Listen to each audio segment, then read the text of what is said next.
So, sorry about the late release. School has got me up the wall right now, and honestly, I don't know, man. This is a busy time of year. So I apologize for getting this episode out late, but I am going to try and get it out to y'all, and I really hope y'all enjoy. So, let's get into it. What's good, y'all? Welcome back to the Titans Rundown. I am your host, Micah McCamey, and in today's episode, we are going to be going over my first mock draft for the Tennessee Titans. Now, this is a really interesting thing because everybody has different mock drafts, but they're the exact same at the same time as well. Like, everybody has a certain order in the first three rounds. You probably know what it is, but everybody has a different player, a different version of their guy. Now, some people may go a little controversial and be like, oh, yeah, I'll take Jordan Tyson in round one.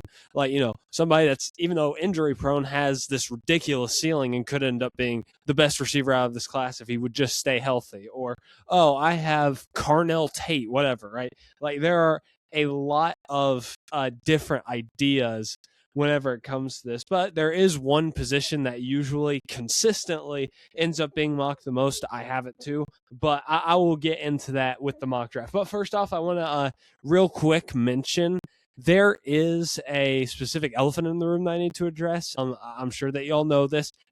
Some dude gave a press conference yesterday. His name was Brian Daboll. And there was one thing that I just wanted to mention about that. Did anybody hear his reasoning for why he came here? Yeah, it seems pretty dependent on Cam Ward. I mean, he mentioned that, like, oh yeah, I like Saleh and I like Borgonzi and all that stuff, but he really emphasized, like, dude, I'm here for Cam. Like, he's a great quarterback and all of this stuff. And honestly, I really love that. I love the fact that we have a player, a quarterback, that will come here specifically because he wants to have a dude under him, or a specific player under him. Like, I love that, and I think that it'll be very useful in a couple of years from now whenever we have to worry about Brian Daboll going somewhere else. Look, I know that people are saying that he's going to be gone after year one. I think that is a press conference overreaction, just personally. And here's the truth. I don't think that he will be gone after 1 year, just truthfully.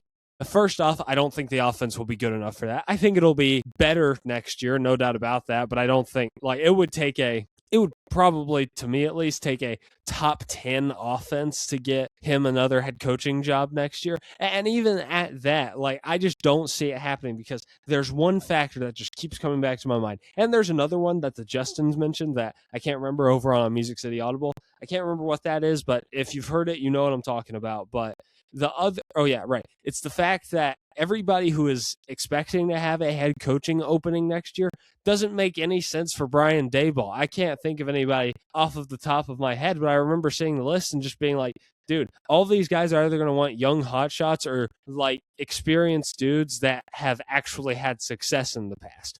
There's not going to be a team that is going to go out and be like, I want to take a shot on Brian Daboll. That's the first thing. But the second thing is, Brian Daboll, his coaching tenure may not age that well if John Harbaugh goes in there and does what a lot of people are expecting him to do, and that's perform well, right? Like, if he even leads the team to the playoffs, that's all he needs to do. Leads the team to the playoffs, in year one, that's going to make Brian Daboll's tenure in general look absolutely terrible, all things considered. And you got to consider that, right? Everybody's going to be like, how did Brian Daboll not win with this roster? I mean, my gosh, why did he hire that idiot Shane Bowen? He said all of this stuff, and yeah, I mean, he said, all of this stuff could be going against him in his next head coaching job. Do I think he'll get another head coaching job? 100% he's going to get another head coaching job. But do I think that he will get it after year one? Absolutely not. That's just my 2 cents, though. Anyway, now that we've got that out of the way, also Gus Bradley gave a good press conference. Just want to say that right now. But anyway, going into the mock draft, we have 8 picks, and hopefully Borgonzi is able to put those to good use. But if I were Old Borgo, this is how I would do it, okay? In round 1 at pick number 4, my first mock draft, I selected Rueben Bain. Okay, look, I have been going back and forth on David Bailey and Rueben Bain for months now. It is ridiculous. Both of these guys could be absolutely amazing in the NFL. Like, I think that Ruben Bain could end up being really good. I think that he has a higher floor than David Bailey. That's why I went with him. I want a dude that, even though he could end up being really amazing, even though he could end up being bad, I want a dude that I know is just not going to be flat out awful. And that's something that I think that potentially David Bailey is. Like, look, I think that he has the ceiling of like one of the premier edge rushers in the entire NFL, but I think that he has that floor, that weird floor where it's like he just isn't really that great. The Solomon Thomas floor, if you will.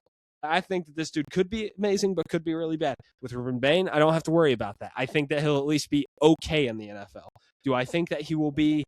I think that he will be? He has the same ceiling that David Bailey does. No, but I do think that him just getting a pass rusher would be absolutely amazing for these guys. But if you want a more clear-cut edge, I 100% understand going David Bailey. Now, positives for Ruben Bain. He has great power. I mean, that's obvious enough. The dude is absolutely built, and he can just ram through anything that he really wants to. And, like, he's got good finesse too, especially even with those power moves. He can just plow through anybody. But the next thing I want to mention is his pass rushing. I mean, that's what I said earlier, is that whenever you have a pass rusher like that you feel like has a higher floor, then I feel like that you got to go with that almost immediately. I absolutely love the idea of Ruben Bain as a pass rusher lining up next to Jeffrey Simmons and a fully bought in T'Vondre Sweat. Like, dude, that would be absolutely amazing. But obviously, criticism of David Bailey, of Ruben Bain, always comes back to the one thing, and that is his small arms. My gosh, his small arms. Like, look, okay, I don't like to discriminate against people with small arms, right? Especially at the NFL level, because I do think that he can be the anomaly in this case where he has small arms, but he's able to go out to the edge and still dominate, right? I 100% believe that. But it is something that needs to be under consideration, that, like, what if his arms are too small and that ends up making him a little worse? That's why also David Bailey is a very intriguing prospect, because he does have the actual arm length and he can get to the quarterback really easily if he reaches his potential. Which, honestly, that's the intriguing part about him, is that I believe in Aaron Whitecotton, Robert Saleh, Gus Bradley. I believe in all of those dudes to develop him. But if he doesn't develop, then you've just wasted one of the best draft picks you're probably going to get in this era of Titans football, whether it lasts 4 years or it lasts 15 years, right? Like, that is the problem with that. So, again, I go with Ruben Bain because of his higher floor, but I 100% respect anybody that has enough faith in Whitecotton, Saleh, Bradley, everybody that will be in charge of the development of David Bailey. If you think that he can develop under those guys, I would 100% see that. Next person that I wanted to say was Omar Cooper Jr. This is my second round pick, wide receiver out of Indiana University. This is a guy that I really like, just as like a dude that comes from this phenomenal Curt Cignetti culture. And he just really has some type of thing about him. I don't know how to describe it, but I just got a feeling he's going to be solid in the NFL. And Cam Ward really needs a wide receiver, right? He needs a consistent target. Now, do I think that he will get that in free agency? Yeah. I think that one of Wan'Dale Robinson, Alec Pierce, or Romeo Doubs end up a Tennessee Titan by the end of free agency. But obviously, that's not the end of our receiving core problems. Alec Eomanor, as much as I like him, and I think he could be a wide receiver too, he is not going to be elite. I mean, that's just obvious enough.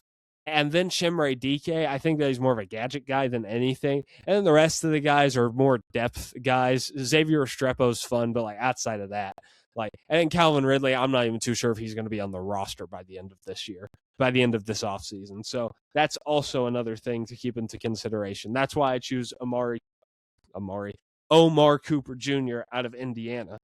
He has great yak. I mean, whenever he catches that ball, he can just go straight with it. I mean, you saw some of the contested catches that he had during that national championship run from Indiana. He just has this really solid thing about him. And then he has a great release off the line. Like, he just quickly just gets off the line and is able to beat his guy almost immediately. And that is something that's very valuable. But there are two negatives with him. There's not a great sample size on him, all things considered. I mean, he had like 8 really great games for his 2025 campaign, but outside of that, he really didn't do as much, all things considered. So that's something to take into consideration. And his route tree could get a little bigger. But honestly, I think that this dude, I think he's going to be pretty solid. And I think that he could end up being one of Cam Ward's top targets, all things considered. So yeah, next round 3, I have Davison Igbinosun. I have no idea how to pronounce that last name, and I feel absolutely terrible for probably completely butchering that. Cornerback out of Ohio State University. Look, yes, I went with the pattern here. Obviously, the pattern is to go edge, receiver, cornerback. That's what everybody wants the Titans to do, at least the majority of people. There are some weirdos that will say tackle, or there will be some reasonable people that will go for a wide receiver, whether that be Jordan Tyson or Carnell Tate in that first round, and then maybe edge in the second, third, cornerback still. Or there could be somebody that decides, hey, I'm going to go with edge first round and cornerback in the second, and then wide receiver. Like all of these things, like these are the orders. Like these are the first 3 that are going to get picked. I think most people 100% see that. But I really like the edge receiver cornerback because I feel like that matches rounds of immediate impact. Like somebody that gets drafted in the first round that has immediate impact, especially early on, is probably going to be an edge rusher out of those 3 positions. Second round, most likely, is probably wide receiver. Third, cornerback. That's how I feel. I feel like that, the depth of positions in drafts, like for all 3 rounds, like there's always decent depth at receiver and cornerback. And the top guys for edge are always kind of better than the others. So that's my explanation for why I went with that order. But anyway, going back to Davison, I'm just going to call him that because I cannot pronounce that last name. What are my favorite things about him? He's long. That's the big thing, is that this is something that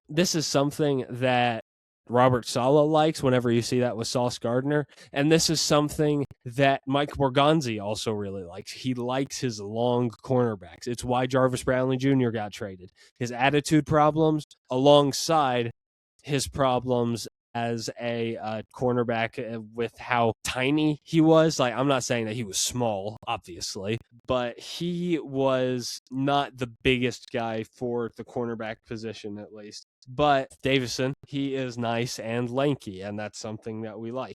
Then also, he's a very strong tackler. Like, he'll just, he's, again, really good at open field tackling. There's no other way to say that. And then also, I will say that he can improve in man, but honestly, Robert Saleh, I feel like, does a lot of zone stuff whenever it comes to cornerbacks and just his entire, team in general. So I don't think that will be as much of a problem, but he still needs to improve in man because we will run man, obviously. It's not like we're just going to abandon man defense and go all zone. That would be a terrible idea. But again, Davison, really like him. Round 4. This is a fun pick. I like this pick. I had fun with this. Round 4, I picked Nicholas Singleton, running back out of Penn State. This dude is so fun.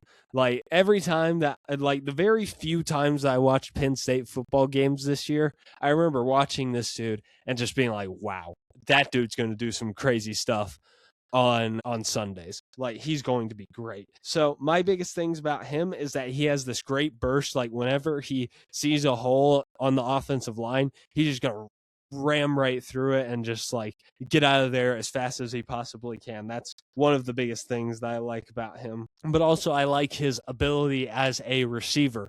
I feel like that he can get open decently easy, but also he is a very good hands guy. Like, he has good hands and he can catch pretty easily. And that is something that we could need for Cam Ward. Like, I would absolutely love a running back that could also double as another weapon for Cam. Like, that could be huge. But if I had to say a problem with him is that I feel like they sometimes relies too much on his burst and doesn't make people miss as much overall, and all things considered. but I still think that he is, all things considered, pretty solid with that stuff. And that's something that I think can develop as time goes on. I mean, we brought back a running back coach, so maybe he could prove himself here. And also, again, running back, like, it's a position that doesn't matter as much, as in you can basically just rotate in and out somebody. As long as you have the right offensive line and passing attack, the running back will probably do fine. So that's another thing. So why not get a fun dude as your running back, right? So anyway, next one that I wanted to mention, round 5, I picked Josh Cameron, wide receiver out of Baylor. He's got it again. I'm doubling down on wide receiver because, like, look, do I think that both of these will hit? Probably not. Do I think that it's very smart to go and double down on wide receiver and just pray that at least one of them ends up being a good football player for Cam Ward to throw the football? 100%. I really hope that both of these dudes end up being absolute beasts. Do I think they will be? Probably not. I mean, I think Amari Cooper will be fine, but I don't know about old Josh Cameron, right? He's more of a project, if you will. Now, do I think that the current receivers coach, whose name is evading me right now, do I think that he can get the best out of him? That dude has a great track record of developing wide receivers. But the other thing is that, again, he's being drafted in the 4th round for a reason. Again, it's still, though, there are some positives. I like his catch and traffic ability. Like, he is able to make a catch contested whenever he's, like, running a slant or a comeback route or something like that. He has a dude on him. He can probably make that catch. I mean, I don't know how he is with jump balls, but he's pretty good with the catch and traffic. And then the tackle, the way he's able to break tackles is also very impressive. That is probably the big thing that gets him into the draft in the first place. Like, whenever he gets the ball, he's not going to make you miss. He's not going to outspeed you. He's just going to run the heck right over you. And that's what I like about him. But also, his separation abilities are questionable. I mean, especially whenever you play in the Big 12 and you can't separate, that's a problem, right? Like, I can't completely, like, get behind somebody that can do that. And that's probably the biggest reason that he's being drafted in round 5 instead of, like, round 3 or 2, right? So, again, I like him, though, and I think that he is a very good wide receiver to at least take a chance on as a project. Next round 5, well, okay, we're staying in round 5, but the next person is Damani Jackson, cornerback out of Alabama. Now, this is a guy that I, again, really like. Like, I think that he is very solid, and I mean, that's really all there is to it. Like, he's a solid cornerback. First off, he's fast. Like, that dude has some speed on him, right? 4 as last recorded. That is one of the fastest in NFL history. Not just one of the fastest in the draft, but one of the fastest in NFL history. Like, it's ridiculous. He's also a very good run stopper, which is something that you really need out of a cornerback. And kind of like on the defensive line, whenever you have 2 edges, that, like, one is like a very capable pass rusher, can get to the quarterback, can finish the job and get that sack. You also have another edge that comes in and is a good run stopper and can at least get pressure on the quarterback or clean up whenever the pass rusher disrupts, and then he comes in and just finishes the job, right? Like, that is something that is similar with cornerbacks. You have 2 that are like lockdown pass coverage guys, and you have one that can still, like, do coverage and pass and hold his own. Obviously, that's the main job, but can also stop the run when necessary, right? And I think that is something that's very valuable about him. But his one big problem is that he has this trouble with tackling, like, just breaking, like, dudes will break tackles from him left and right. Right. Like, I mean, like, this is a problem that we have seen from many cornerbacks across the NFL. And I hope that it's not the same with him, because I do think that he has potential, but it is still something to keep in mind. The last 2 are Marlon Klein in the 6th, tight end out of Michigan. The thing that I like about this dude is that he's a blocker, and I feel like that the tight end room is going to be completely revamped next year. I don't think Chig's going to be there. I don't know if Gunnar Helm is going to continue to be a receiving threat as a tight end. I mean, personally, I think that would be the best thing. Or if we're going to go out and sign, like, Isaiah Likely or something like that, that's probably not likely, but still, it's not like that common that a 5th round tight end that has been fine this year. Like he wasn't like he had some really good moments, but it wasn't like he was just consistently being the best tight end in that room, right? Chig was still giving him a run for his money.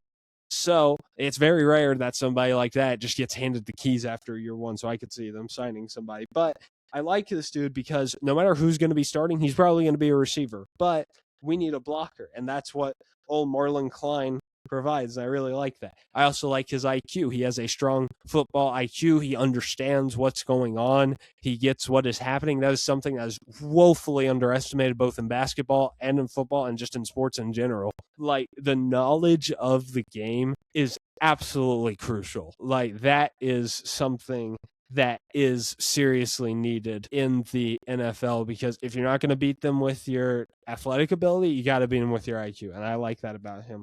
But he's not going to be a primary option as a blocker he's not as a blocker. He's not going to be a primary option as a receiver. Like you're not drafting him for his incredible receiving abilities. You're drafting him because he can block.